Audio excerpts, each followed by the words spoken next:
I'm here in Bogota in Colombia, which is a fascinating city in an extraordinary country. Here we are in the third highest city in the world at around 8,500 feet, which means that if you're exercising and you're not used to altitude, you get breathless quite quickly. You only got to go another 1,500 feet and you're really almost at the limits of what's sensible without some kind of additional oxygen if you're exercising and you're new to the area.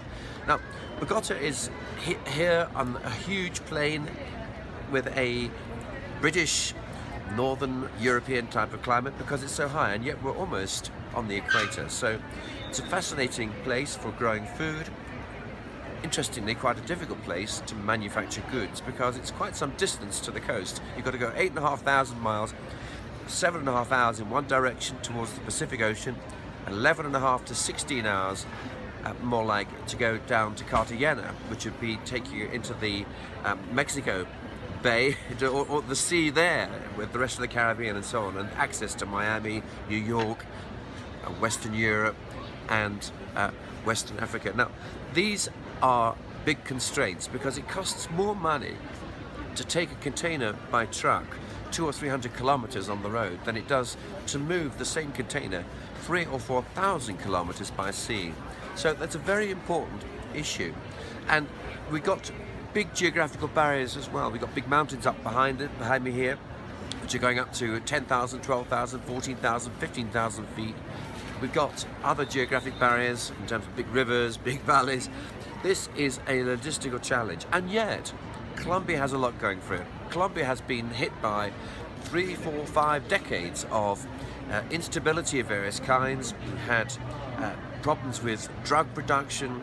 We've had problems with protest groups, with guerrilla factions in various parts of the country, and some have said that the government has been struggling really to govern this nation at all in a total way. And yet we've got the beginnings of a substantial peace process. We've got a government accord now with the FARC guerrilla movement.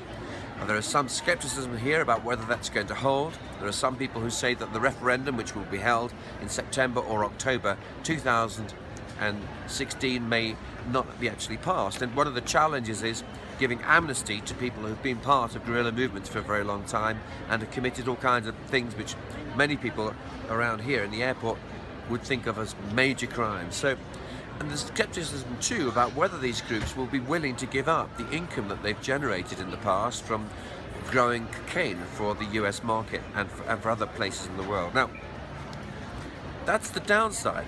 The upside is, with the peace process, with stable government returning, with the fact that the streets of this wonderful city here in Bogota are safer than they've been for decades, with the fact that the exchange rate is now much more favorable than it was against the dollar, which makes all of Colombian products and services much cheaper than they were.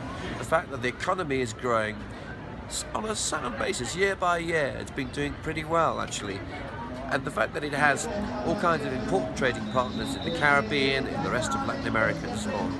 These all add up to a picture of sustainable economic growth, of a big peace dividend if that peace accord can be held together, and a tremendous future for this country, which is full of friendly, well-educated and resourceful people who put up with a lot of challenges for a very long time and now deserve a lot better. El ritmo para gozar, chiquilla, chiquilla, chiquilla, qué sabrosito que está, chiquilla, chiquilla, chiquilla, el ritmo para bailar.